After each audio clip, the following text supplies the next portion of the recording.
Hi everyone, welcome back to my channel. I'm Eleanor, and if you're here, you probably love stories that hit hard, tales of secrets, betrayal, and the kind of revenge that's quiet but earth-shattering. If you're new, hit that subscribe button, like, and share to keep these raw, real stories coming. Today's video is the most personal I've ever told. It's about the night I unraveled the lies of the family I thought was mine. Grab a coffee, get comfortable, and let's go back to the moment everything changed. My name is Eleanor Whitmore, but I wasn't born with that name. I was Eleanor Hughes, raised in a small town in upstate New York, daughter of a librarian who smelled of old books and a carpenter whose hands were rough but kind. Every achievement in my life, every late night studying finance, every deal closed in the cutthroat world of mergers and acquisitions, every step up the ladder at Whitmore & Locke International was earned through grit and sacrifice. 36, I was a senior advisor at the firm, a name I'd helped etch into the skyline of New York's corporate elite. I wore my ambition like armor, and when I married Lucas Whitmore 5 years ago, I thought I'd found not just love, but a legacy to share. From the outside, my life was a portrait of perfection. A colonial-style house in Westchester with ivy climbing its walls, tailored dresses that cost more than my childhood home's monthly rent, a husband whose last name opened doors I'd once only dreamed of. But appearances are liars, and no one lies better than the wealthy. The Whitmore family was old money, their fortune built on railroads and real estate, their power preserved through sharp smiles and sharper secrets. They welcomed me with open arms, or so I thought, until I realized their warmth was a performance, and I was just a prop in their carefully curated drama. Lucas was the youngest of 3 brothers, a man whose charm could light up a room. His blue eyes crinkled when he laughed, and his voice had a way of making you feel like the only person in the world. He'd sweep me into his arms after a long day, whispering promises of a future we'd build together. But beneath that charm was a man who saw me as a means to an end, a tool to bolster the Whitmore empire while keeping me in my place. I didn't see it at first. I was too busy navigating their world, decoding the polite venom in Lucas's mother Catherine's compliments about my rustic charm, or the subtle condescension in his older brother Frederick's questions about my humble roots. His eldest brother, Reed, was quieter, his disapproval cloaked in silence rather than words. Their father, Charles Whitmore, was the patriarch, a man whose booming laugh masked a calculating mind. I thought I could win them over with my work, my ideas, my drive. I was wrong. The Whitmores didn't want me to shine. They wanted me to serve. It started with small slights, my ideas dismissed in boardroom meetings, my presentations credited to Frederick, my late nights at the office met with Catherine's raised eyebrow and a quip about neglecting family. But I pushed forward, believing hard work would earn my place. I was naive. Truth hit me like a freight train 3 months before the night that changed everything, when an anonymous envelope appeared in my mailbox. If you're still here, thank you for listening to this part of my story. Hit the like button if you're hooked already, and don't forget to subscribe so you won't miss what happens when everything begins to fall apart. It was a Tuesday evening in July, the air heavy with summer heat.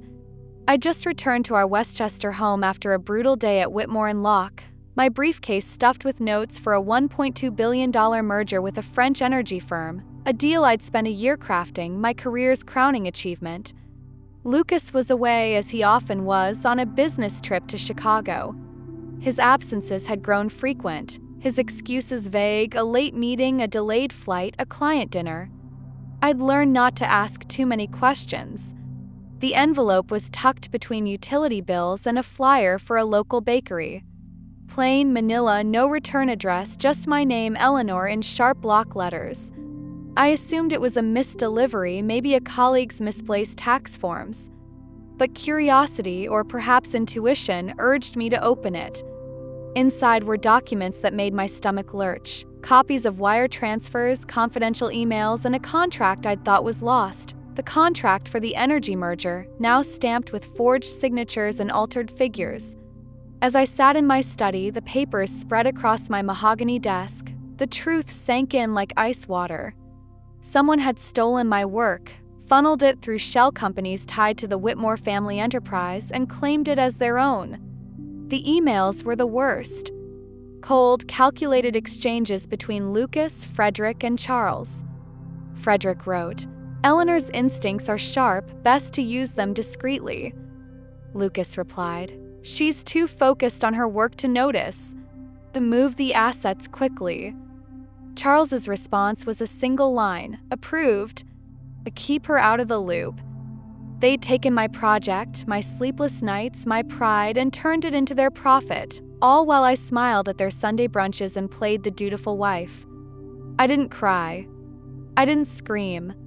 I just sat there, the papers illuminated by the flickering light of my reading lamp, and felt something inside me break. The woman who trusted, who hoped, who believed in love and legacy, she was gone. In her place was someone new, someone who wouldn't let this betrayal go unanswered. But there was something else in the envelope, a single sheet, handwritten, tucked at the back. A name appeared in faint pencil, Vanessa. No last name, no explanation, just a shadow of a clue. I didn't know who Vanessa was, but her name felt like a lifeline, a hint that someone else saw the truth. For weeks, I played my part. I kissed Lucas goodnight, his lips cold against mine. I laughed at Charles's stories about the family's glory days. I nodded politely when Catherine critiqued my choice of earrings or my overzealous work ethic. But behind my smile, I was planning. I wasn't just going to confront them, I was going to dismantle the lie they'd built around me. My first move was to contact Ruth Navarro, a private investigator I'd met through a colleague years ago.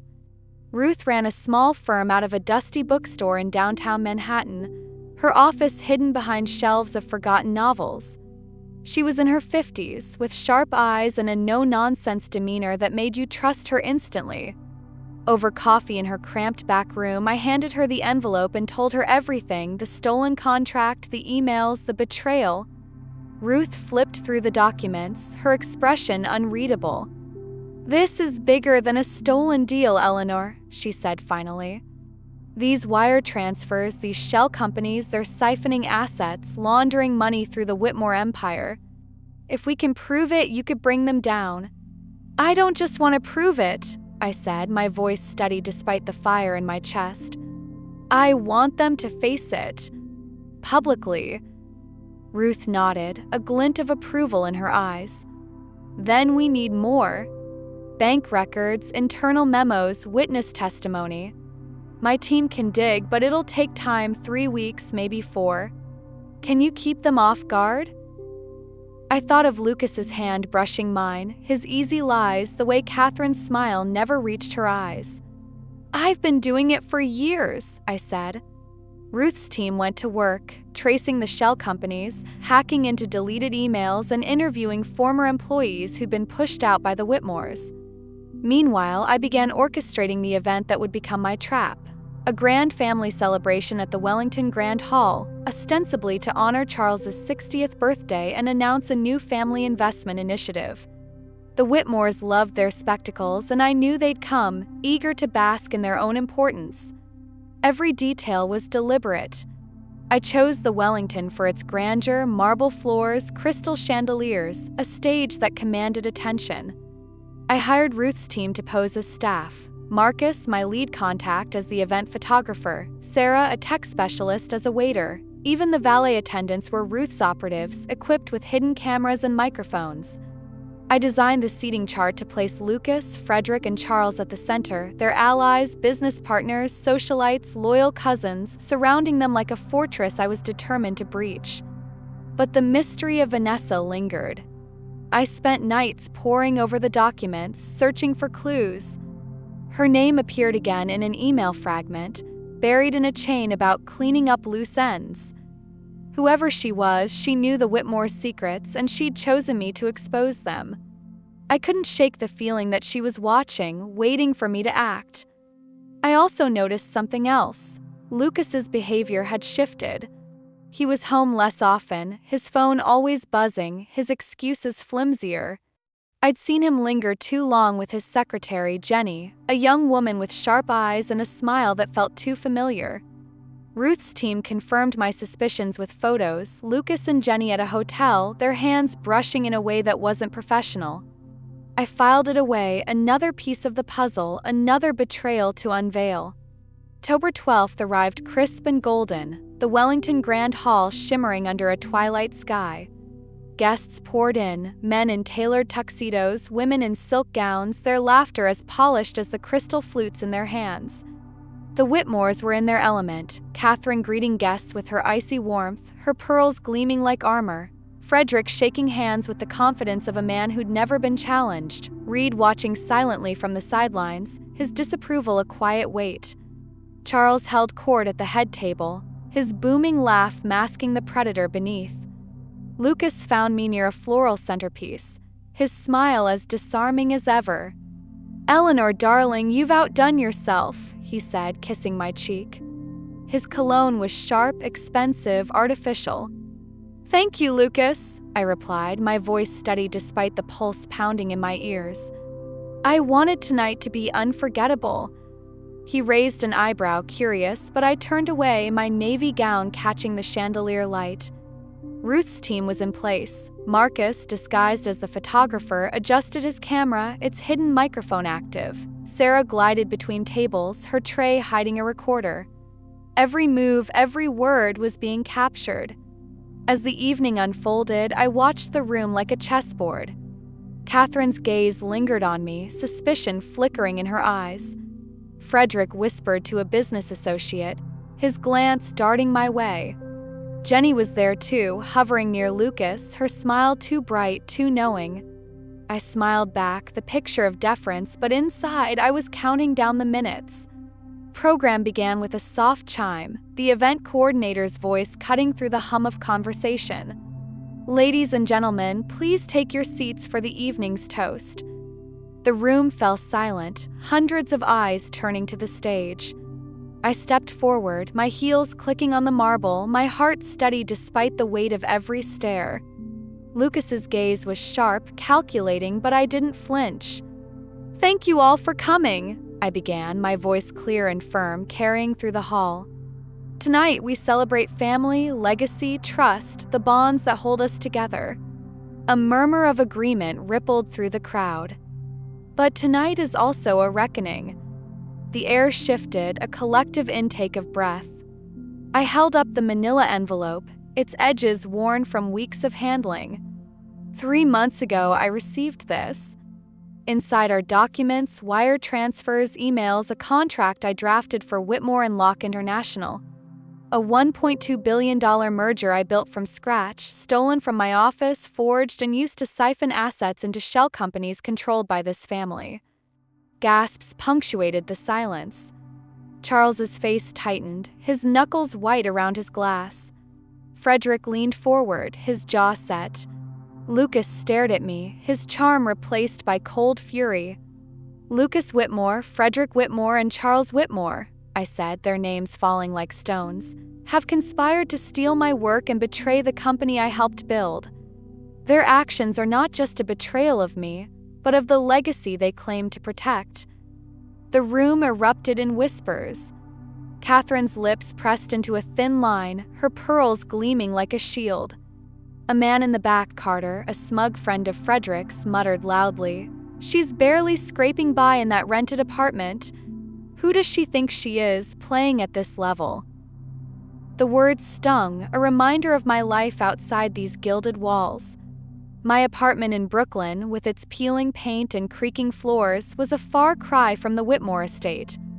I'd moved there after separating my finances from Lucas, a choice born of instinct, a need to stand on my own.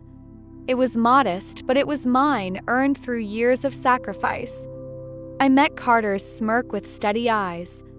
"My apartment may not be as grand as this hall," I said, my voice cutting through the murmurs, "but it's where I've built my life on my terms. Unlike some, I don't hide behind lies or stolen work." The silence that followed was deafening. Lucas stood, his voice low but commanding. "Eleanor, this is a family matter. It's best handled privately." "No, Lucas," I said, holding his gaze. "You made it public when you stole from me. When you used me to prop up your empire." I nodded to Marcus, who projected a screen behind me. Emails flashed across it. Frederick's words about exploiting my instincts, Lucas's agreement to move quickly, Charles's approval of the forged contract. Crowd gasped again, some leaning forward, others turning to their neighbors in shock. "This ends tonight," I said. "The evidence is with my legal team. The authorities have been informed. The Whitmore empire will answer for its crimes." The room dissolved into chaos. Guests whispered frantically, some slipping toward the exits, others staring at the Whitmores like they were seeing them for the first time. Charles stood, his face red with fury, but before he could speak, a woman's voice cut through the noise. "Eleanor's telling the truth." All eyes turned to the back of the hall. A woman stepped forward, her dark hair pulled into a tight bun, her eyes sharp and unyielding. She was in her 40s, dressed in a simple black dress that stood out against the sea of silk and sequins. Vanessa. The name from the documents. I'd never seen her before, but her presence felt like the final piece of the puzzle. "I sent the envelope," she said, her voice steady, carrying over the murmurs. "My name is Vanessa Keller. I was Charles Whitmore's assistant for 10 years. I saw everything, the shell companies, the stolen contracts, the way they used Eleanor's work to line their pockets. When I tried to speak up, they forced me out, threatened my family. So I waited.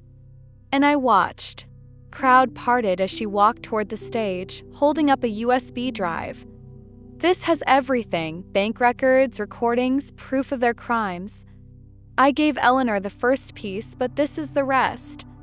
Lucas lunged toward her, but Marcus and Sarah stepped in, their presence a quiet threat. Vanessa handed me the drive, her eyes meeting mine. "Finish it," she whispered. I nodded, my heart pounding. "Thank you, Vanessa." Charles's voice boomed. "This is outrageous. Lies, all of it." But the screen behind me told a different story. The evidence was undeniable: wire transfers to offshore accounts, emails detailing the forgery, recordings of Charles instructing Frederick to clean up any trace of my involvement. The room knew it. Catherine's face was a mask of fury, but she said nothing, her silence louder than any protest. As the guests dispersed, some muttering support, others avoiding my gaze, Lucas approached me, his voice low. "Eleanor, you don't know what you've done. You'll regret this." I looked at him, the man I'd once loved, and saw only a stranger. "No, Lucas," I said. "You will." The aftermath was a whirlwind. News of the confrontation spread like wildfire, amplified by social media and whispered gossip. My phone buzzed with messages, some supportive, others cruel, calling me a gold digger, an outsider who didn't belong. But there was one more secret I hadn't revealed, one I'd held back for the right moment. I'd suspected Lucas's infidelity for months. The late nights, the locked phone, the way Jenny's smile lingered too long when she handed him files. Ruth's team had confirmed it, photos of them at a hotel, emails hinting at a relationship, and a bombshell: Jenny was pregnant. The evidence was another blade in my heart, but it was also leverage.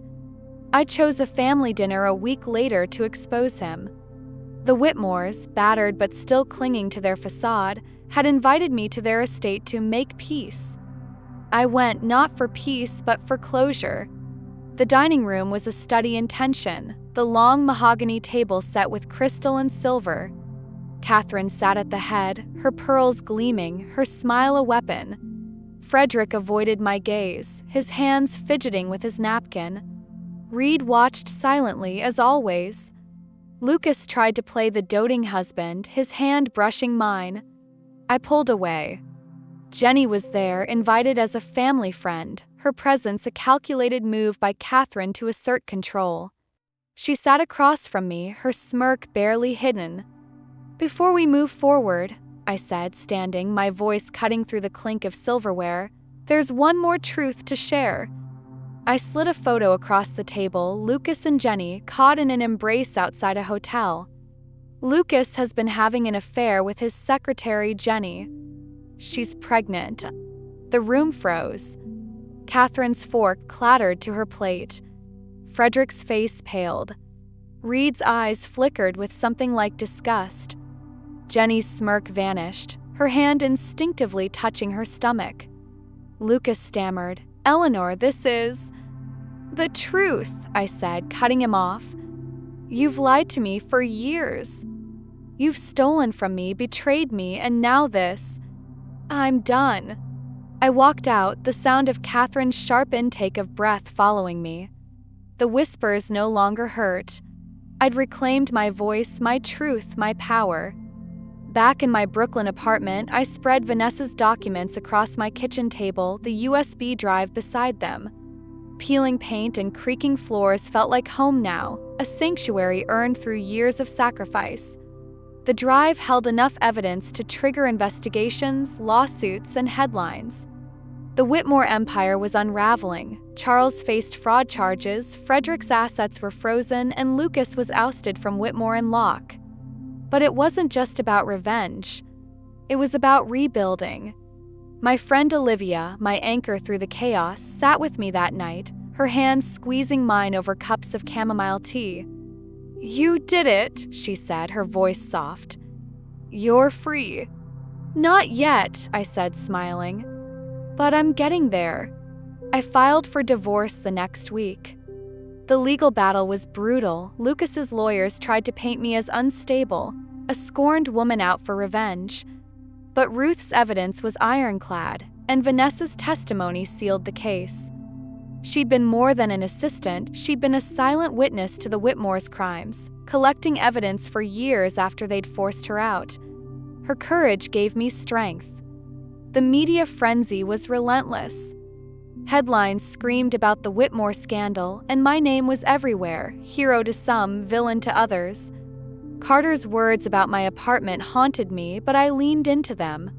I invited a local journalist to my home, showing her the creaking floors, the secondhand furniture, the life I'd built on my own.